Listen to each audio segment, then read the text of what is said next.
자, 오늘 본문을 통해서 삶이 그대를 속일지라도 하는 제목으로 말씀의 은혜를 같이 나누겠습니다. 자, 러시아 시인 푸시킨의 시 유명한 구절이 있죠. 삶이 그대를 속일지라도 노하거나 서러워하지 말라. 절망의 나날 참고 견디면 기쁨의 날 반드시 찾아오리라. 마음은 미래에 살고 현재는 언제나 슬픈 법. 모든 것은 한순간 사라지지만 가버린 것은 마음에 소중하리라.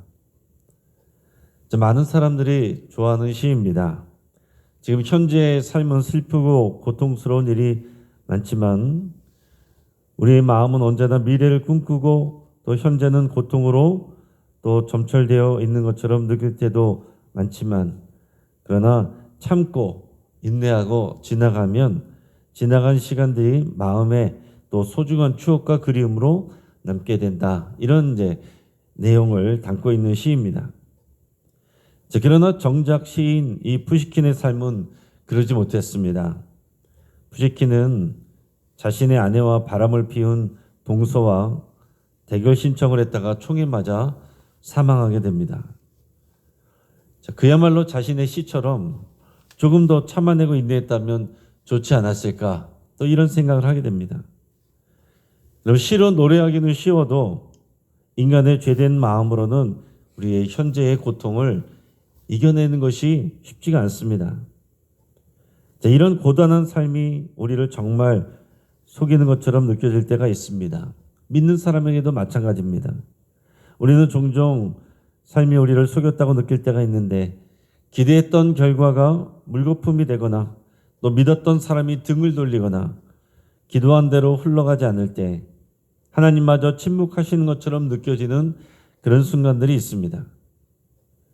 시편 119편 오늘의 본문은 그런 인생의 한가운데서 하나님의 말씀을 붙들고 또 그 말씀에 붙들려서 삶을 이겨내는 승리하는 또 시인의 고백을 들려주고 있습니다.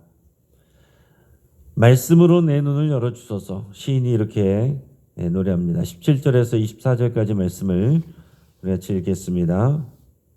주의 종을 후대하여 살게 하소서. 그리하시면 주의 말씀을 지키리라. 내 눈을 열어서 주의 율법에서 놀라운 것을 보게 하소서. 나는 땅에서 나그네가 되었사오니 주의 계명들을 내게 숨기지 마소서. 주의 규례들을 항상 사모함으로 내 마음이 상하나이다. 교만하여 저주를 받으면 주의 계명들에서 떠나는 자들을 주께서 꾸짖으셨나이다. 내가 주의 교훈들을 지켰사오니 비방과 멸시를 내게서 떠나게 하소서. 고관들도 앉아서 나를 비방하였사오나 주의 종은 주의 율례들을 작은 소리로 읊조렸나이다.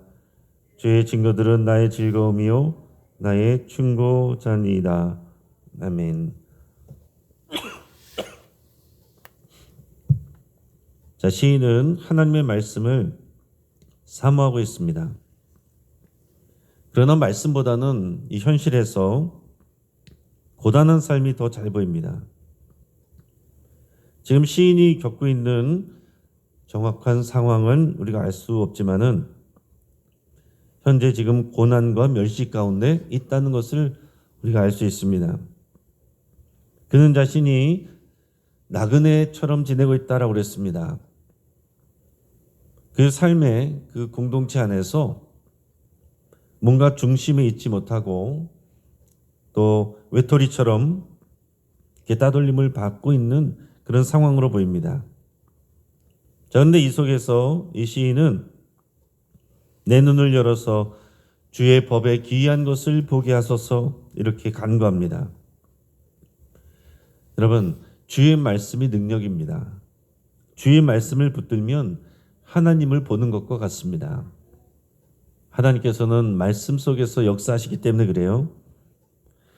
한 맹인이 있었는데 선천적인 눈 질환으로 인해서 아무것도 볼 수가 없었습니다. 근데 어느 날 한 훌륭한 의사가 그 병을 고칠 수 있는 수술법을 발견을 했고 수술은 성공적으로 끝났습니다. 그래서 이 맹인이 눈을 떴습니다. 그리고서는 밝은 세상을 보면서 눈물을 흘리면서 이런 말을 했습니다. 빛은 항상 있었는데 내가 보지 못했을 뿐이었군요. 이렇게 말했습니다. 그렇습니다. 빛이 없었던 것이 아니라 본인이 보지 못했을 뿐이었습니다. 마찬가지로 하나님의 말씀은 항상 우리와 함께 있습니다. 하나님은 하나님의 말씀 가운데 역사하십니다. 그러나 우리의 육신의 눈으로 볼 수가 없습니다. 주의 말씀을 통해서 우리가 영적인 눈으로 우리 하나님과 그의 역사를 볼 수가 있습니다. 그래서 우리도 기도할 때에 하나님께서 주의 말씀으로 우리 마음의 눈을 열어주시고 또 귀를 열어주시고 또 입을 열어주시기를 그렇게 간구하기를 축복합니다. 주의 말씀이 우리에게 더 크게 보여야 됩니다. 더 나아가서 시인은 고난 속에서 말씀의 약속을 붙들라고 말합니다. 오늘 25절에서 29절까지 말씀을 같이 읽겠습니다. 내 영혼이 진토에 붙어 싸우니 주의 말씀대로 나를 살아나게 하소서. 내가 나의 행위를 아뢰매 주께서 내게 응답하셨사오니 주의 율례들을 내게 가르치소서. 나에게 주의 법도들의 길을 깨닫게 하여 주소서. 그리하시면 내가 주의 기이한 일들을 작은 소리로 읊조리이다. 나의 영혼이 눌림으로 말미암아 녹사오니 주의 말씀대로 나를 세우소서. 거짓 행위를 내게서 떠나게 하시고 주의 법을 내게 은혜로이 베푸소서. 아멘. 자, 25절에서 보면 내 영혼이 진토에 붙어 싸우니 그랬습니다. 그리고 뒤에 가서는 주의 말씀대로 나를 소생케 하소서. 자, 하나님께서 자신을 일으키시고 회복해 하여 주시기를 그렇게 간구하며 기도하고 있습니다. 자, 여기서 보면 시인은 극심한 낙심의 상태를 고백하는 겁니다. 진토에 내가 붙어 있다라는 것은 자신이 완전한 바닥에 내팽겨쳐져서 쓰러져 있는 이런 절대적인 낙심, 절대적인 절망의 상태에 있다는 그런 말입니다. 그래서 지금 생명의 기운조차 없는 그런 상황에, 그러나 바로 그 자리에서 그는 하나님의 말씀을 붙잡고 있는 겁니다. 오늘 23절에서 보면 종은 주의 율례들을 작은 소리로 읊조렸나이다 이렇게 고백합니다. 27절 보면 뒷부분에 내가 주의 귀한 일들을 작은 소리로 읊조리이다 이렇게 말하고 있습니다.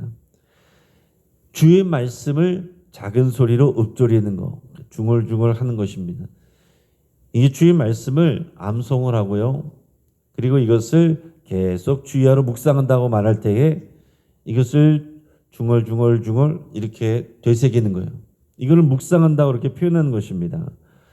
그냥 생각을 비우는 것, 그런 명상이 아니라 주의 말씀을 계속 집중해서 이것을 반복하여 또 묵상하고 중얼중얼거리면서 그 말씀에 집중을 하는 것입니다. 자, 이것을 우리 언어적으로는 학가다라고 말하는데 또 그런 원리로 우리가 지금 묵상 말씀을 또 중요한 주제 말씀을 이렇게 3번씩 우리가 더 많이는 못하지만은 3번씩 또 암송하지 않았어도 보면서라도 우리가 그 말씀을 찾고 또 반복하고 다시 묵상하는 그런 것입니다. 여러분, 똑같은 말씀이어도 우리가 아무 생각 없이 하면 그냥 지나갑니다. 그러게 작은 소리로 읊조릴 때마다 이 말씀의 의미를 다시 되새기는 거예요. 소는 위가 4개라고 그러지 않습니까? 그래서 한번 먹으면은 여물을 먹으면 끝나는 게 아니고 시간이 지나면 다시 또 올려서 그것을 또 씹고 다시 삼키고 다시 또 올려서 또 씹어서 삼키고 이것을 이제 반복한다고 그럽니다. 하나님의 말씀을 묵상한다는 것은 그것입니다. 여러분, 계속해서 새로운 말씀, 새로운 설교, 말씀을 많이 듣는다고 우리 삶이 달라지는 게 아닙니다. 말씀을 계속 묵상하는 게 중요한 거예요.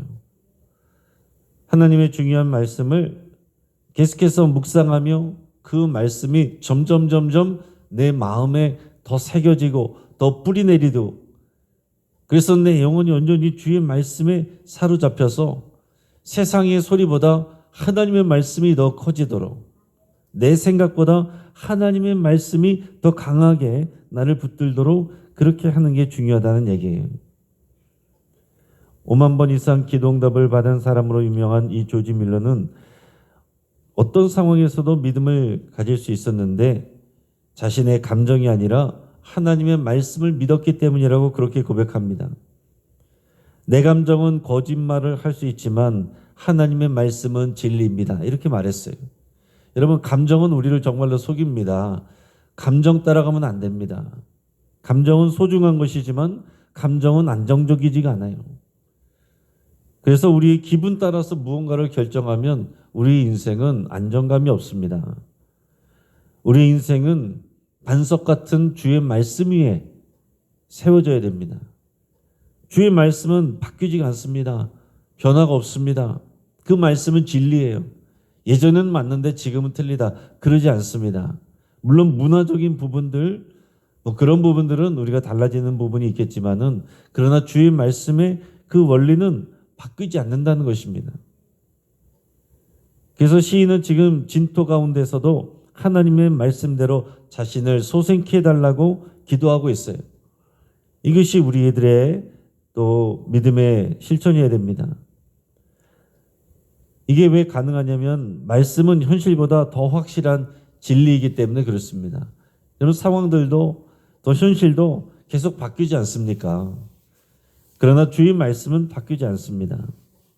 그렇기 때문에 이 계속해서 흔들리고 뒤바뀌는 현실, 거기에 우리가 일희일비해서는 안 되고 주의 말씀 위에서 주의 말씀을 계속 반복하고 묵상하고 다시 생각하고 더 깊이 있게 해서 주의 말씀이 나의 생각이 되고 주의 말씀이 나의 가치관이 되고 주의 말씀이 나의 삶의 길이 되어야 됩니다.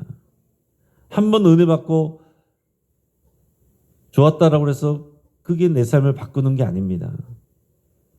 우리는 감정이 깊은 수렁 속에서도 말씀을 의지할 수 있습니다. 말씀은 감정의 풍랑 속에서 우리의 영혼을 지탱하는 닷과 같습니다. 바람에 흔들리지 말고 말씀의 닻을 우리 영혼에 깊이 내릴 수 있기를 주의 이름으로 축복합니다. 또 시인은 마찬가지로 말씀을 쫓아 달려가는 인생을 노래하고 있습니다. 30절에서 32절까지 말씀을 같이 읽겠습니다. 내가 성실한 길을 택하고 주의 규례들을 내 앞에 두었나이다. 내가 주의 증거들에 매달려 싸우니 여호와여, 내가 수치를 당하지 말게 하소서. 주께서 내 마음을 넓히시면 내가 주의 계명들의 길로 달려가리이다. 아멘. 주의 말씀을 쫓아서 말씀의 길로 내가 달려가겠습니다. 이렇게 고백을 하고 있습니다. 자신이 주의 증거들의 길을, 그 말씀이 증거하는 그 길을 내가 택하겠습니다. 선택하겠습니다. 내가 그 길로 달려가겠습니다. 이렇게 말하는 거예요. 자, 시인은 고난 속에서도 이제 수치스러운 현실 상황이 아니라 주의 말씀을 붙잡고 달려가기로 결단하고 선택을 하는 것입니다. 여러분, 우리는 주의 말씀을 우리가 받을 때마다 항상 결단이 있어야 돼요. 우리의 의지로 결단을 해야 됩니다. 말씀의 은혜 받고 끝나면 아무런 일도 일어나지 않습니다. 결단을 해야 돼요. 그 말씀을 나에게 새기고 그 말씀을 하나라도 내 삶 속에서 적용하여 달라지는 게 있어야 됩니다. 그래야 말씀이 우리 삶 속에서 역사하게 되는 거죠. 말씀을 들을 땐 잠깐 은혜 받고 돌아서서는 기억도 안 나면 그 말씀은 우리에게 아무런 영향력이 없습니다.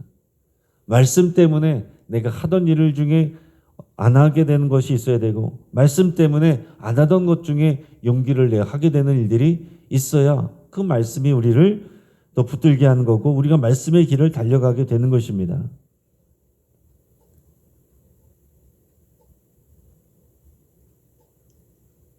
연은 바람이 불어야 하늘로 뜰 수 있지요. 바람이 없다면 연은 추락하게 됩니다. 굉장히 역설적인 얘기예요. 연은 바람을 거슬러야 높이 날 수 있습니다. 그래서 연을 날리려면 바람이 많이 부는 곳으로 이제 찾아갑니다. 바람이 강하게 불수록 연은 더 높이 뜹니다. 우리 인생도 마찬가지죠. 인생의 고난이라는 바람 속에서 우리가 말씀의 실로 붙들려 있다면 우리는 오히려 그 바람 속에서 높이 떠오르게 됩니다. 근데 우리를 붙들어주는 말씀의 실이 없으면 바람에 날려가는 거예요. 오늘 시인과 같이 내가 주의 말씀의 길을 선택하여 달려가겠노라고 그렇게 오늘 결단하는 시간 되기를 바랍니다. 이제 말씀을 정리합니다. 삶이 우리를 속이는 것처럼 느껴질 때에 우리가 의지할 수 있는 것은 감정이나 환경이 아니라 또 사람이 아니라 하나님의 말씀입니다. 말씀은 우리의 눈을 열어서 영적인 실제를 보게 하고, 말씀은 고난 속에서 우리의 영혼을 소생시켜 주시고, 말씀은 지쳐 넘어진 우리를 다시 일어나 달려가게 만드는 능력이 있습니다. 말씀은 하나님의 능력이에요. 말씀을 붙드는 것은 하나님의 능력을 붙드는 것과 같습니다.